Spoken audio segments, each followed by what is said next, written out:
¿Se puede hablar de política en la actualidad? Nosotros creemos que sí. Hoy nos encontramos 45 minutos para activar y preguntarnos: ¿qué entienden los jóvenes por democracia? ¿Y qué le exigen a la política? ¿Cuál es el papel de la educación en la conformación del pensamiento crítico?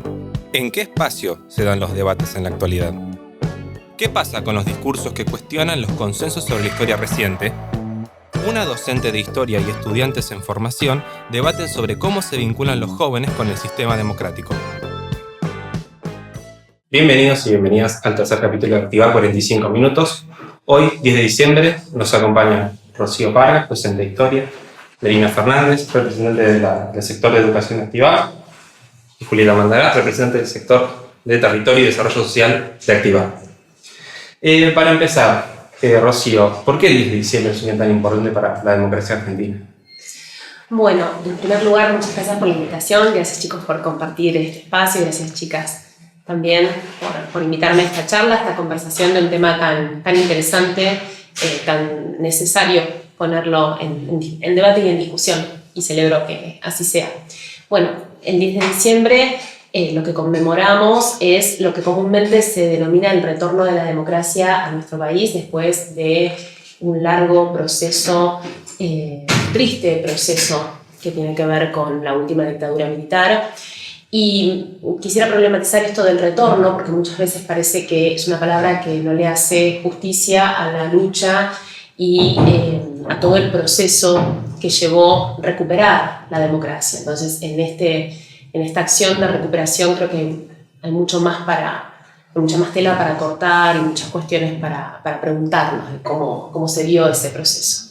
Entonces, eso es lo que se conmemora cada 10 de diciembre y que a veces pasa como desapercibido en relación a otras efemérides, porque bueno, es mucho más cercano en el tiempo, porque muchas veces no se le da la relevancia necesaria o no nos abrimos a ese debate y a esa reflexión de qué implica la democracia o vivir en democracia o las prácticas democráticas cotidianas, ¿no? A veces las damos por sentadas o las damos como que no fueron parte de un proceso de lucha o que no costaron lo que todos sabemos que costó. Entonces, bueno, el 10 de diciembre significa el final de esos años oscuros del proceso del autodenominado proceso de organización nacional, que es ni más ni menos que el terrorismo de Estado. Y bueno, creo que merece una reflexión y una charla que este espacio propone.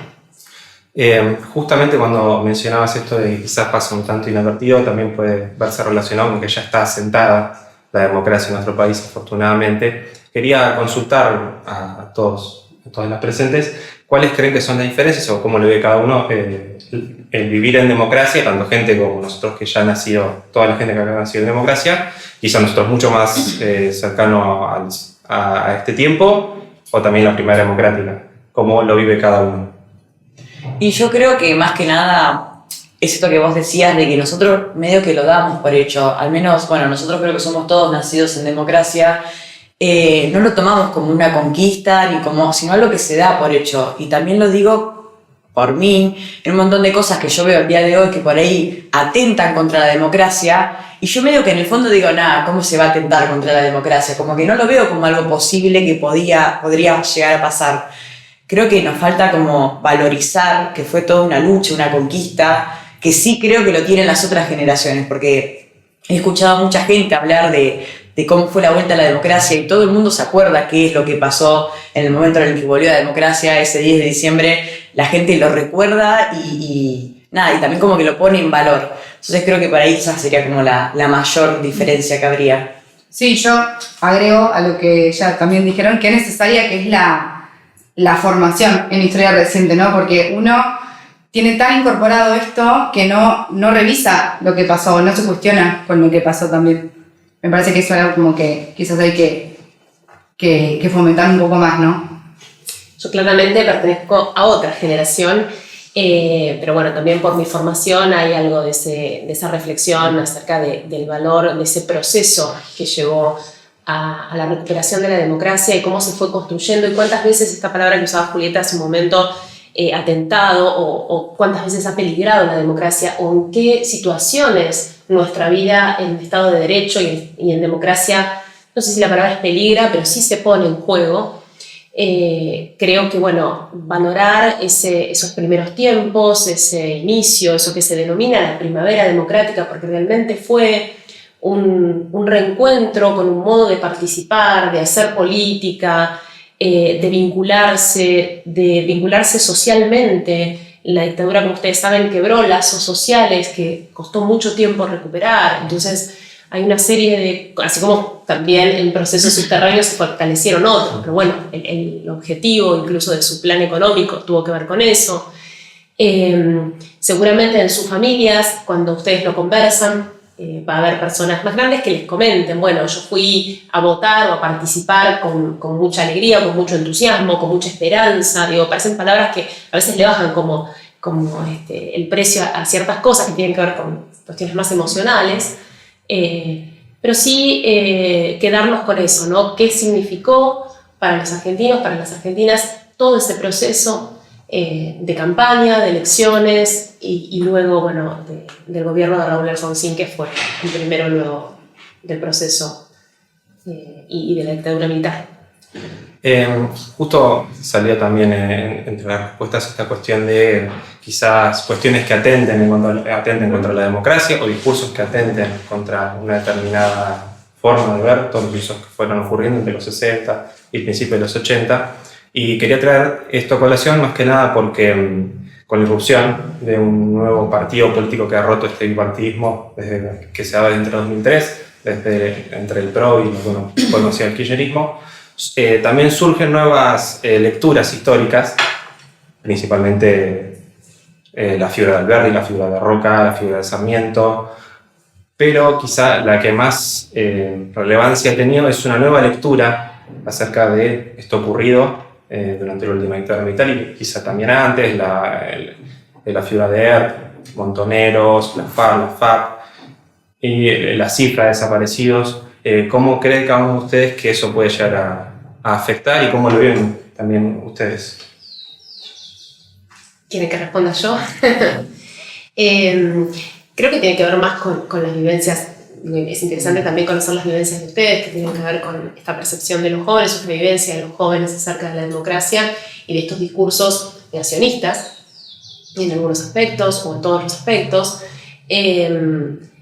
Y en el plano como historiadora, por supuesto que hay cuestiones que me generan mucha incertidumbre, pero hay otras que no me sorprenden, que no me parecen novedosas, que me parecen la revisión de discursos que parecía haber pasado, pero que en algunos momentos, si no estamos atentos, si no participamos, si no tenemos claro cuál es el horizonte, que no es ni más ni menos que la defensa de la democracia, del Estado de Derecho, de la Constitución Nacional, pero si no tenemos eso muy incorporado, podemos distraernos y empezar a escuchar estos discursos que de tanto en tanto resurgen, que tienen que ver, como decía, con el negacionismo, pero también con la revisión de muchas otras cuestiones que parecían etapas superadas, vinculadas a políticas de Estado, proyectos de país, proyectos económicos. Me parece que, quedaron en el tiempo y de vez en cuando resurgen. Y ¿por qué pasa eso? ¿Qué piensan? Me pongo del otro lado. ¿Qué piensan ustedes? ¿Por qué se reeditan esos discursos? A mí lo que me pasa con esto es que este revisionismo histórico que está habiendo, para mí da a entender que un montón de veces la historia se lee según el clima político que haya en el momento. Y yo creo que nosotros, en este momento, los jóvenes, estamos como en una situación muy difícil porque estamos como navegando en un camino en el cual tenés de un lado una historia y del otro lado tenés otra totalmente diferente y vos no viviste ninguna de las dos y solamente te queda informarte, pero también la forma en la que te informás condiciona qué es lo que vos crees y qué no crees. Entonces creo que, pero también a la vez como una esperanza, que digo, como algo bueno, yo creo que esto es lo que hace que se genere la incertidumbre de querer saber. Que también es algo que yo noto ahora en este tiempo, al menos yo cuando iba a la escuela, yo no sentía que se hablaba tanto de política como por ahí sí se habla hoy, y por ahí sí que hoy se generan nuevos debates que antes no se generaba, o por ahí no se hablaba de eso. Creo que está bueno porque siento que la gente está teniendo la iniciativa de querer saber, de querer informarse, y también que sentirse condicionados a tener que tener un posicionamiento sobre algo, que por ahí es algo que yo antes no veía. Y con respecto a, nada, esto es lo que quiero con el revisionismo histórico, a mí me pone mal y me lastima que hoy en día se estén cuestionando cosas que ya se daban por hecho y que se reversionen sobre cuestiones que ya estaban saldadas. Siento que es como abrir una herida y no curarla. Pero nada, por ahí me pasa un poco eso con nosotros como las juventudes. Creo que también tenemos como la necesidad de salir a luchar. Como en su momento, por ejemplo, a ver, para mí la dictadura militar en su momento fue la consecuencia de un montón de cuestiones de la historia argentina previas. Entonces yo creo que hoy en día también se está desencadenando a eso, y como en su momento hubo la necesidad de salir a luchar, y no a luchar, sino a defender los derechos, a defender lo que creemos, creo que por ahí se está generando ahora un poco este clima de querer salir a decir, bueno, yo creo esto, yo defiendo esto, sin la necesidad de marcar una grieta, ni el otro es malo, ni el otro es bueno, sino de empezar a marcar un poco los temas de agenda sobre qué se quiere y qué no se quiere. Sí, tal cual. Sumo un poco a lo que decía Juli. A mí me pasa también en mi vida cotidiana incluso, que no hay un poco esta cuestión de decir, bueno, de verdad me interesa lo que pasó, de verdad me importa, como que siento que hay cierta parte, ¿no? No me sale la palabra, como cierto sector, ¿no? De la juventud, sí, que no se cuestiona estas cosas. Y yo, por ejemplo, que estoy formándome para educar a niños y niñas, me parece que es como, o sea, me preocupa un poco en el sentido de, bueno, o sea, yo de verdad voy a formar gente que en un futuro esto no le interese, ¿no? Como me lo cuestiono un montón por esto de que quizás hay gente que realmente no se preocupa por lo que pasó, por lo que puede llegar a pasar, o no tiene como esa revisión, ¿no? Del pasado, o no tiene esa conciencia histórica, por así decirlo, respecto a lo que puede pasar o lo que pasó, digamos. Quizás sumando también a la pregunta de Rocío de por qué se da lugar a estas cuestiones, yo creo que también lo que ha sufrido la sociedad la discusión, fue que quizás todos los movimientos de derechos humanos, ya sea las abuelas de Plaza de Mayo, la figura de Estela Carlotto o la FIDE, están muy pegadas a un determinado partido político, que bueno, es el kirchnerismo, y también el desgaste de ese partido político, que resulta en perder las elecciones el año pasado, también afecta muchísimo que una parte de la sociedad ve toda esa lucha como que pertenece a un sector político determinado, cuando en realidad pertenece a toda la sociedad en conjunto. Sí. En realidad eso siempre me deja pensando y reflexionando algunas cuestiones, y siempre llego como a la misma conclusión por distintos caminos que tienen que ver con la importancia de la formación, que lo mencionó recién. La importancia de la lectura, que lo mencionaba Julieta también, y esa necesidad de investigar y de conocer y de buscar referentes y de ir formando mi propia opinión, que será seguramente con una diversidad de lecturas, y consumiendo distintos formatos que ustedes ahora, por supuesto, tienen mucho más frescos, e ir informándome y formándome seriamente para poder dar debates con una estructura y con una densidad que los hagan mucho más enriquecedores, no plantear esto de buenos y malos o de un lado o del otro, sino enriquecer justamente los debates con esa formación. Y un poco de la mano de lo que vos decías, Bruno, viene esto, ¿no? No hay una potestad, si bien, por supuesto, va a haber espacios políticos que promovieron o que apoyaron, o políticas de Estado que apoyaron o promovieron, no hay dueños de eso. Y si empiezo a rastrear y empiezo a hacer lecturas que tengan que ver con el inicio de la democracia, de lo que charlábamos recién, también hay políticas que tienen que ver con la defensa de la memoria y la verdad y la justicia, también me puedo remontar a los juicios a las juntas, puedo remontar a la creación de la CONADEP, y digo, ahí estamos hablando de otro partido político, estamos hablando de otras cuestiones. Entonces creo que viene un poco de la mano de eso, pero es algo más complejo aún.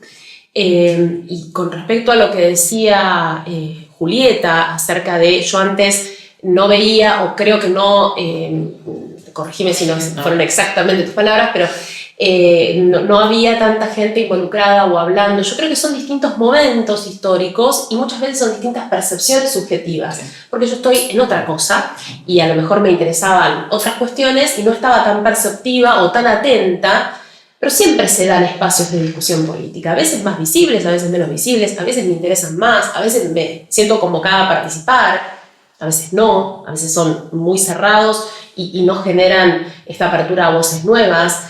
Y yo celebro que existan espacios donde los jóvenes se puedan plantear cuestiones que tengan que ver con sus modos de hacer política y de transitar y de habitar los espacios que habitan, porque sin duda esa es la clave y esa es digamos, el horizonte. No quiero decir el futuro porque ustedes son ahora, en este momento. No es que va a venir un momento en el que va a pasar algo. Es ahora lo que está sucediendo para ustedes. Entonces, parece que la clave en eso es, sin dudas, la formación. También les quería preguntar qué opinaban sobre si la proliferación de estos discursos también puede llegar a nacer por que con las dificultades sociales, como puede ser la pérdida de poder adquisitivo, la inseguridad y demás, este tipo de cuestiones pueden quedar relegadas a segundo plano. Bueno, para mí, sí. O sea, yo creo que estamos en un momento donde por ahí nos falta un poco de memoria y hasta las cosas que nos acordamos o la memoria que tiene el pueblo hasta está siendo cuestionada. Entonces yo creo que no hay como una relación, obviamente todo hablando desde lo que yo veo, pero no hay como una relación entre decir, bueno, hoy me está pasando esto porque venimos pasando este proceso en la historia y eso es una consecuencia. No, es decir, bueno, esto está mal, viene mal, me estoy muriendo de hambre, no consigo trabajo, no hago las cosas, no me alcanza la jornada laboral para llegar a fin de mes, necesito un cambio, quiero algo nuevo. Y se olvidan de todo el proceso, nos olvidamos, no es que no me hago parte. Yo creo que tiene mucho que ver porque no se ve como una consecuencia de un proceso que se viene haciendo. Y es como que quedaríamos en que cada 4 años cambiamos de gobierno y arrancan de cero a contar todas las cosas, que no es así. Para mí tiene bastante que ver. Sí, tal cual. Yo creo que también desde mi perspectiva voy a hacer este aporte. Me parece que, y también me rodea de mucha gente que esto lo afirmo realmente, yo siento que la gente, digamos, cada 4 años va a las urnas, vota y vota según la necesidad que tenga. Entonces, me parece que digamos, no hay como tiempo, no hay momento como para plantearse estas cosas, ¿no? Entonces, es más importante lo urgente, ¿no? Que lo que puede llegar a pasar, lo que me pasó antes, ¿no? Me quedo pensando, yo siempre con una mirada pedagógica de lo que está sucediendo a mi alrededor, me quedo pensando que ustedes remarcan esto, es mi aporte, es mi pensamiento, es lo que es desde mí, desde lo que yo pienso. Y qué importante que es eso. No es que va a venir sin duda no soy yo, pero no va a venir alguien grandilocuente a decir, o no esperemos eso. Me parece que también construir nuestro propio pensamiento desde una formación sólida, insisto en esto, y hacernos cargo de esas acciones a través no solamente del discurso, sino del movimiento. Me parece que para ustedes eso está muy claro, ¿no? Decir yo trabajo en territorio tiene que ver con eso, que es habitar espacios en donde hay que hacer. ¿Y quién puede dudar de esas urgencias? Si alguien no puede satisfacer sus necesidades básicas, ¿quién puede decirle? Primero está otra cosa. No se me ocurriría, no existe ese parámetro. Sin duda hay que resolver urgente eso, porque también se trata de prácticas democráticas y de Estado de Derecho, que todas las personas puedan acceder a sus necesidades básicas y algunas otras más, que dan a la dignidad humana. Entonces, digo, no son cosas separadas, van de la mano. A lo mejor es una sutileza que no podemos advertir en el primer momento, pero una fortalece la otra, porque es la confianza en un sistema que nos retroalimenta, ¿no? Y donde el Estado de Derecho y la vida democrática nos puede garantizar esto, y el Estado presente nos puede garantizar esto, y mi propio esfuerzo también me puede garantizar esto, pero bueno, una serie de condiciones, porque bueno, si esas condiciones no están dadas, por más que yo me esfuerce, va a ser como un poco la rueda del hámster. Por eso creo que no son cosas que van separadas, tienen un punto en común, pero sin duda son urgencias, que es lo primero que sale a la vista de todos, ¿no? las injusticias y las necesidades que muchas personas están pasando en este momento no nos pueden pasar inadvertidas. Y eso es parte de la vida democrática. Bien. Bueno, hablando también de todo un poco, ¿cuáles creen ustedes que son, hablando de también necesidades, los puntos de interés más que nada de la juventud hoy por hoy? Y si ustedes creen que la democracia como tal está dentro de esos puntos de interés. Yo creo que algo así como central, importante, es la economía hoy para los jóvenes, como que muchos en su proyecto de vida quizás piensan o creen que en este país no pueden, no sé, progresar, lo que sea, entonces dicen, bueno, me voy, en lugar de decir, bueno, me quedo acá y quizás lucho por esto, o lucho por tener un futuro, ¿no? O apuesto a un futuro. Me parece que eso, un poco como preocuparse, hay preocupación por un futuro en el sentido de voy a tener estabilidad en algún momento, ¿no? Como me parece que la economía es uno de los factores, me parece a mí. Sí, lo mismo también. Yo creo que hoy en día está muy, por suerte, el tema de la salud mental también. Nada, es fundamental. Yo creo que va todo de la mano, ¿no? La economía, la salud mental, el querer tener una casa propia, tener 22 trabajando, estudiando, sentir que estás muy lejos de poder tener un ahorro, un auto, una casa, lo que sea. Yo creo que esos son como los temas para ir más en agenda y no necesitas tener una posición política para sentirlo. Vos te pones a charlar con cualquier persona y es lo mismo que estamos haciendo todos. También otra cosa que creo que nos está caracterizando entre nosotros es la violencia con la cual opinamos y nos comunicamos. Yo creo que esto con el tema de las redes sociales y este nuevo como campo de militancia que hay detrás de una pantalla, detrás de un celular, es muchísimo más fácil dar una opinión sin tener un filtro sobre qué se dice y qué no se dice. Y eso en masa es como que está construyendo un estereotipo, una forma de hacer política o de opinar que creo que un poco nos está definiendo. Pero bueno, nada, eso, creo que eso. Si me acuerdo otro lo agrego, pero creo que esos son los principales. Sí, tal cual. No hay como tolerancia quizás, en lugar de decir, bueno, estamos en un país donde estamos en un sistema democrático, ¿no? En lugar de decir, bueno, tolero o respeto la opinión del otro, es como que ahí es cuando se genera la violencia quizás. Como esto de decir, bueno, no estoy entendiendo, no estoy respetando la opinión del otro. Y en realidad me parece que la democracia se trata de eso también. Creo que en este último tiempo se ha visto de manera muy profunda y muy extrema todo esto que están comentando, ¿no? Acerca de las formas de debatir, o no de hacer política, de debatir o de discutir determinadas cosas y cómo llevarlo a siempre a un terreno de confrontación, de enfrentamiento, de amigo-enemigo.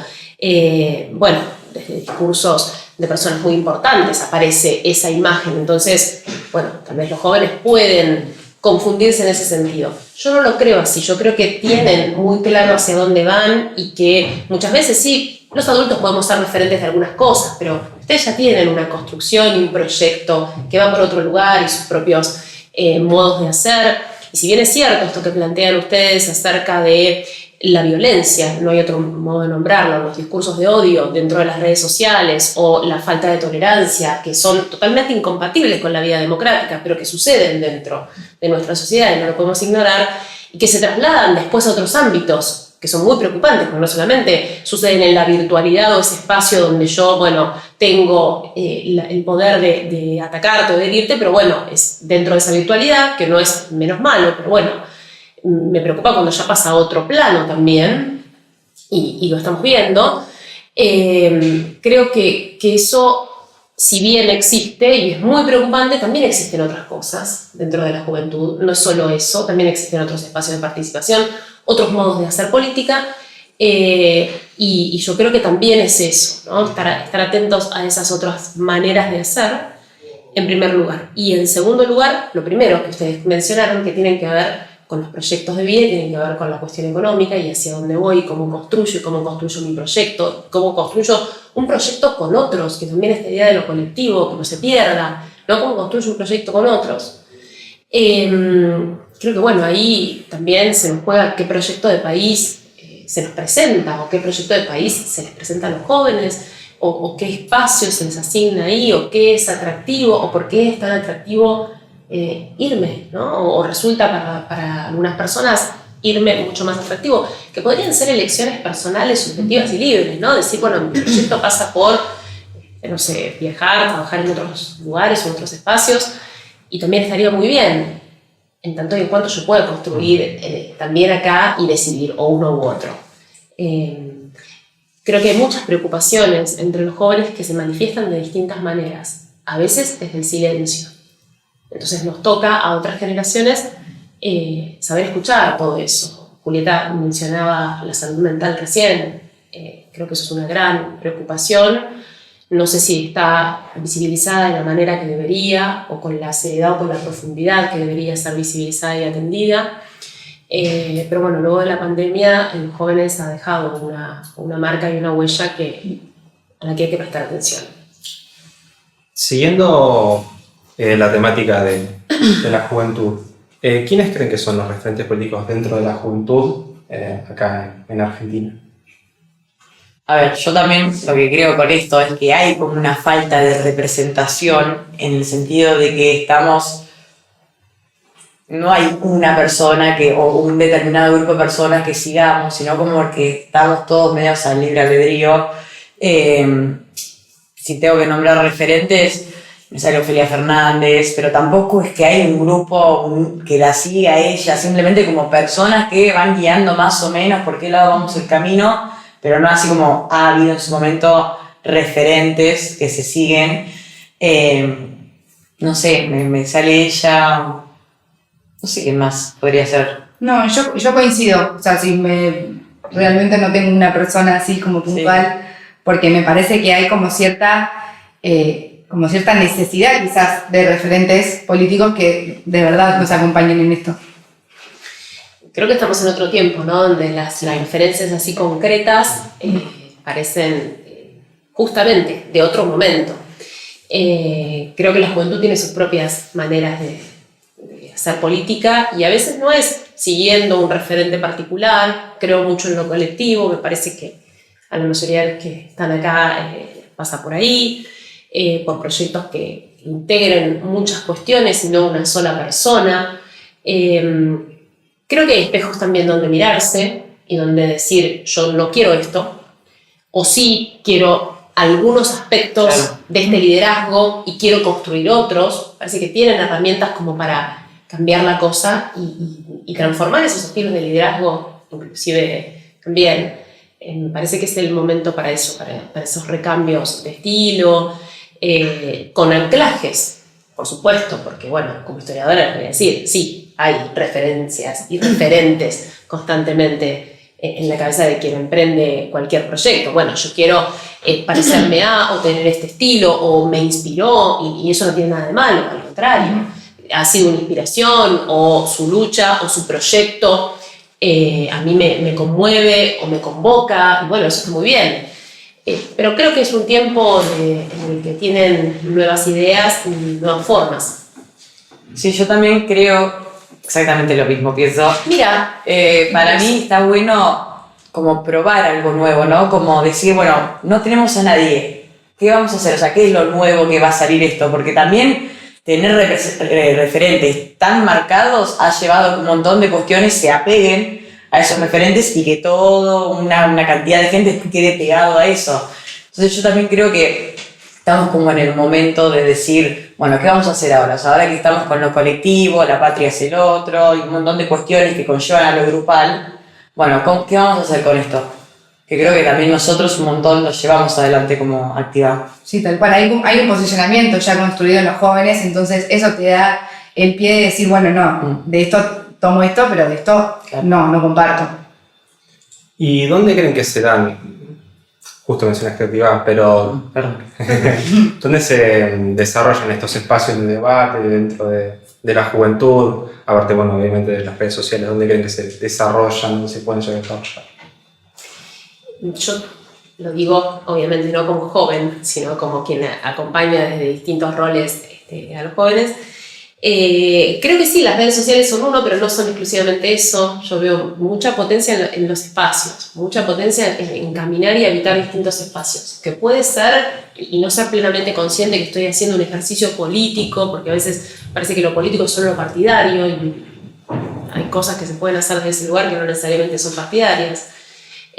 Puede ser la participación en distintos espacios barriales o territoriales o clubes o lo que pasa o los debates en las escuelas. Hay escuelas que tienen centros de estudiantes muy potentes, muy posicionados, con muy buenas ideas que no necesariamente son de líneas partidarias y sí están debatiendo cuestiones que hacen a lo público y que hacen a lo común y a ver qué nos pasa con esto, y se dan en el espacio menos pensado. Hay que estar atentos para ver eso también, ¿no? Bueno, a ver qué pasa con este grupo que está debatiendo esta cuestión, que lo resuelve de esta manera, que lo puede gestionar de esta manera, que tiene la potencia para ponerlo en acto también, que esa energía que tienen ustedes es imposible de igualar. No le quito peso ni confianza a un segundo, sé que lo van a poner, lo van a activar, no sé si se puede decir la palabra. Sí, tal cual. Yo agrego que también en las universidades también están surgiendo en distintos departamentos, están surgiendo también nuevos centros de estudiantes en donde se habilita o se invita también a espacios de debate y me parece que está bueno. También hay una necesidad, ¿no? Hay una necesidad de ser escuchado, hay una necesidad de conversar, de dialogar, de debatir, que sea fuera de las redes sociales, ¿no? Uno también como que se harta de eso. Pero pensemos todo lo que ha pasado en este tiempo con las marchas por la educación pública, sí. Todo eso que activaron los jóvenes y que movilizaron, obviamente, la juventud vinculada a las universidades, y aún aquellos, lo hemos visto en las marchas, que no estaban en las universidades, que no estudiaron en las universidades y que se sintieron convocados desde la defensa de la educación pública a participar de esa marcha y de lo colectivo, y que estuvieron ahí y que expresaron sus ideas de distintas formas, a través del arte. Todo eso me parece súper potente. Y no es la red social, que también está, y lo tenemos que revisar, y que tenemos que ver qué pasa por ahí, pero bueno, también hay otras maneras y otros caminos. Sí, yo comparto con ustedes también, y también agrego que para mí un deber que tenemos como jóvenes que eligen militar en la política partidaria es poder saber darle lugar a esas personas que quieren empezar a sumarse o quieren empezar a debatir, y que no se encuentren solamente con que Twitter es el único lugar donde pueden expresar su opinión.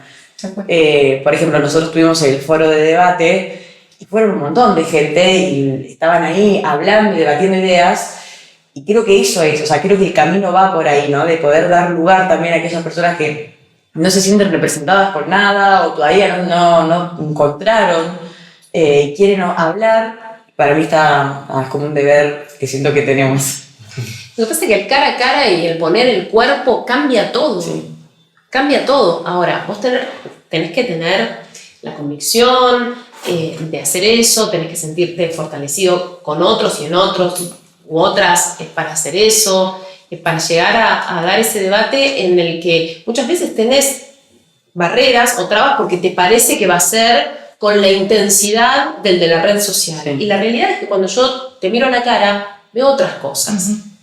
Y me conecto desde otro lugar, y cuando estoy acá en cuerpo es diferente, o al menos yo creo eso. Llámenme que pienso podemos vivir en utopía, pero no, creo que eso tiene un poder inigualable.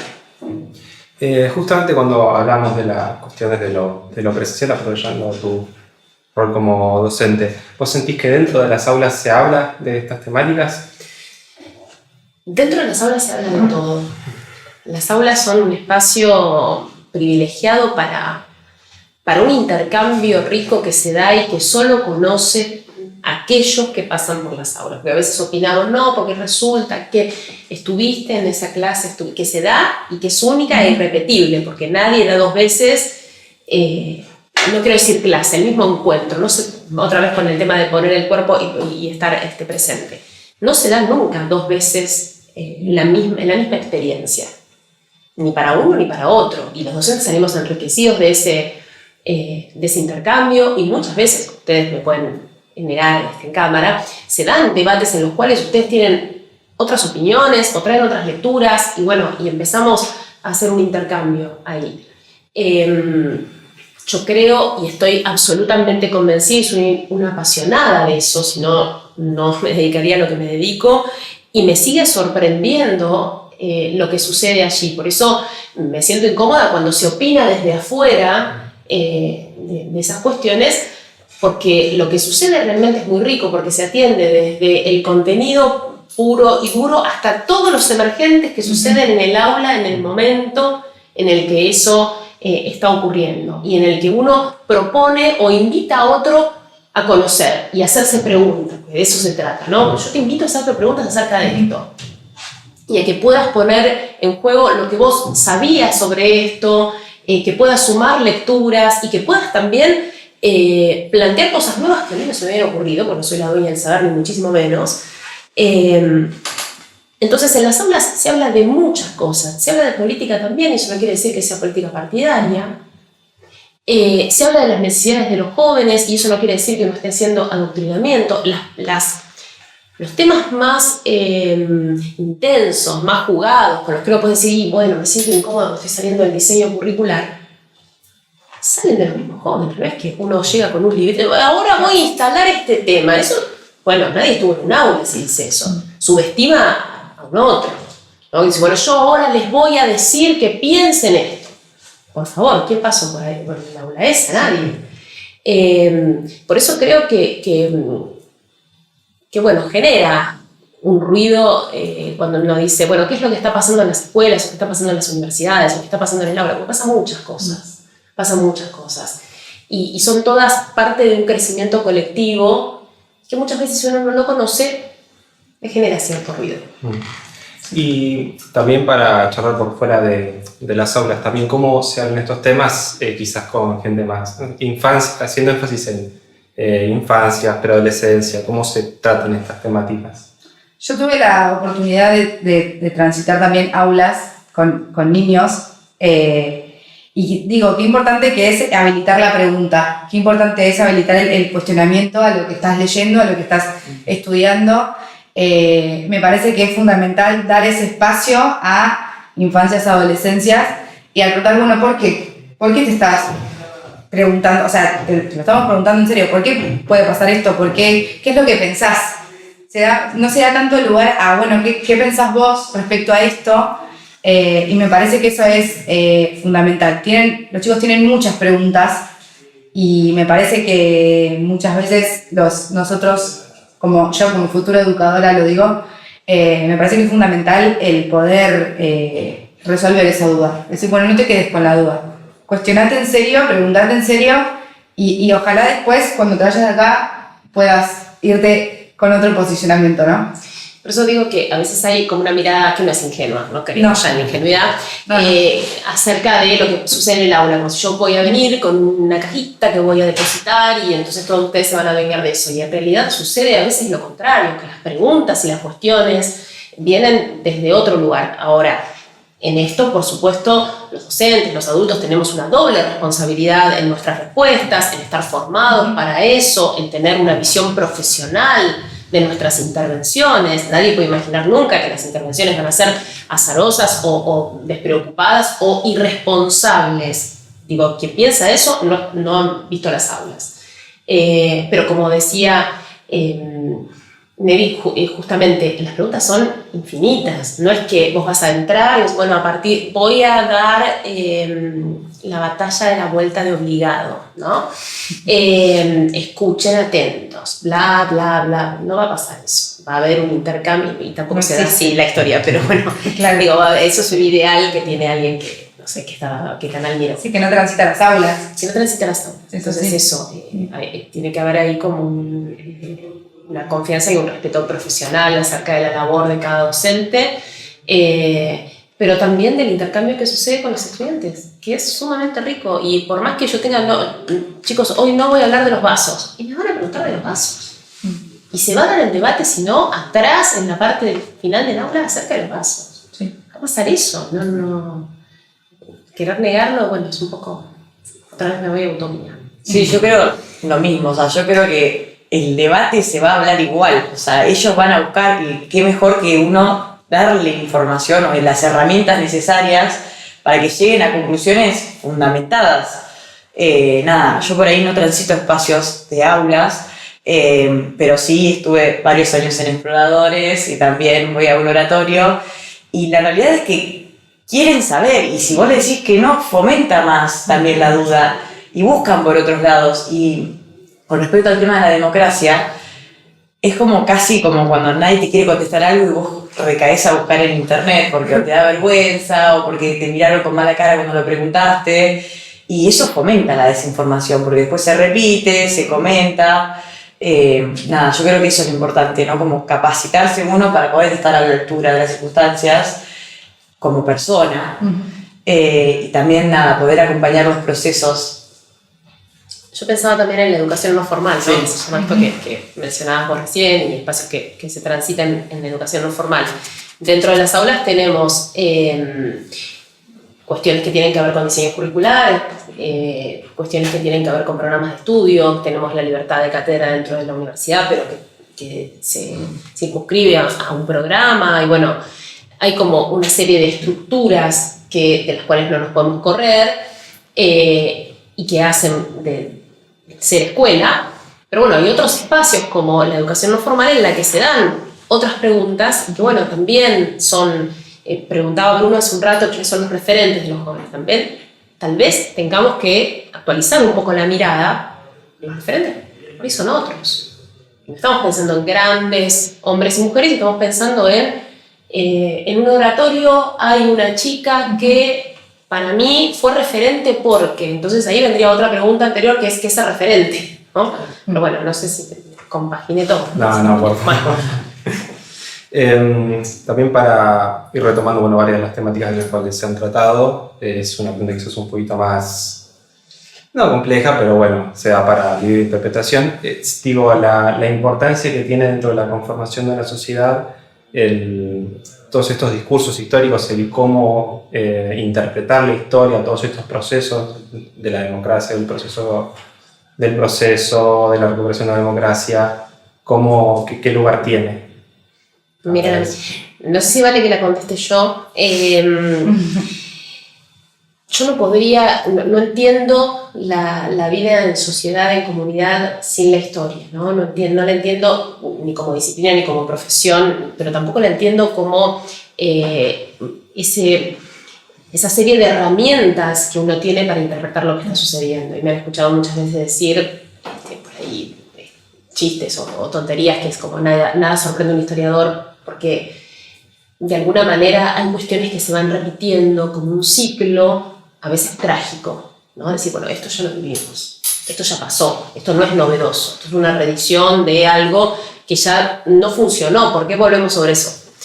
Entonces, sin duda, pensar la historia, pero no la historia que ella nos enseña más, pero bueno, tal vez alguna persona más grande, de los libros y la historia positivista y la historia estructurada, memorística, de fecha no esa historia, no me refiero a eso, me refiero a la historia anclada en el presente, que le hace preguntas el presente a la historia como maestra en algún sentido, y desde ese anclaje de presente decir, bueno, esto que decía Julieta, ¿no? ¿Cómo llegamos a este proceso? Tener esa mirada de proceso tiene que ver con herramientas históricas. Entonces, sin duda, saber, conocer nuestra historia, problematizarla, conocer también cuáles fueron las circunstancias de la recuperación de la democracia y cómo es vivir en democracia, y cómo se va construyendo día a día esa democracia desde el 83 a esta parte,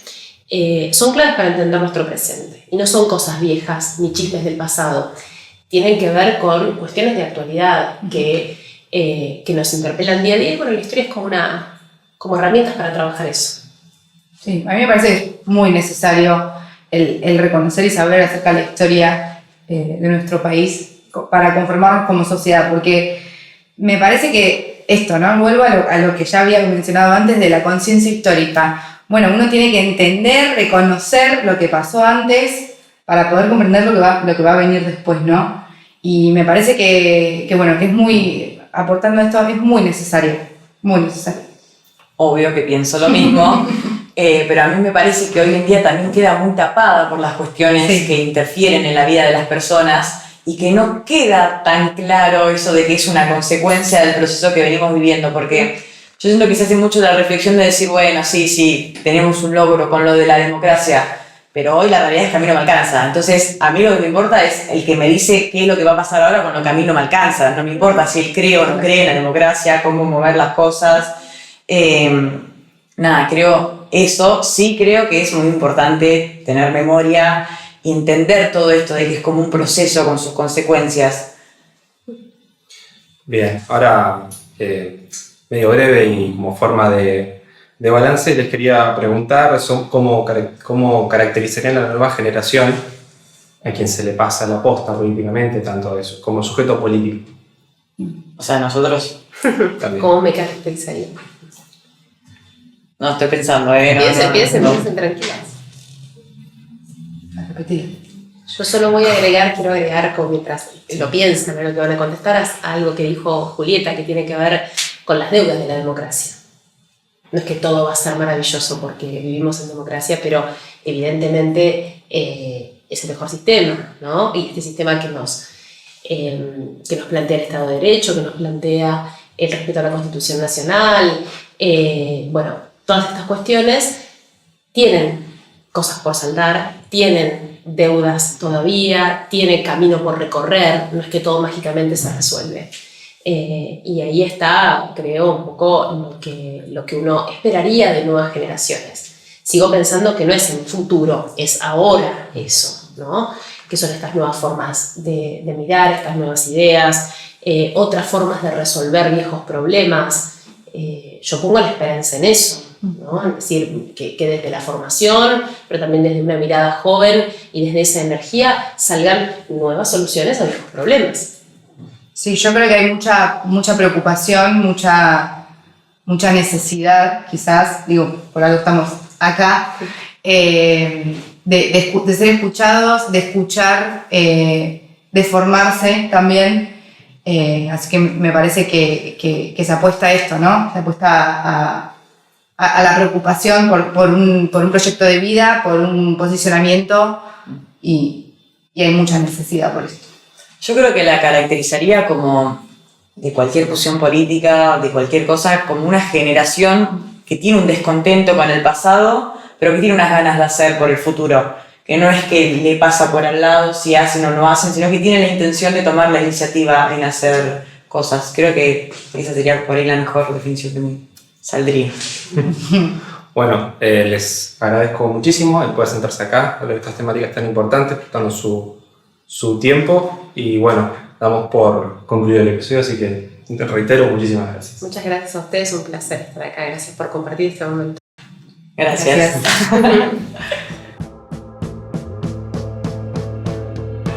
Esto fue Activá 45 Minutos, un podcast producido por Activá Juventudes y Militancia. Si querés enterarte de los próximos episodios, suscríbete y activá la campanita. Encontrá nuestros episodios en Spotify y no te olvides de seguirnos en Instagram como @activa.ab.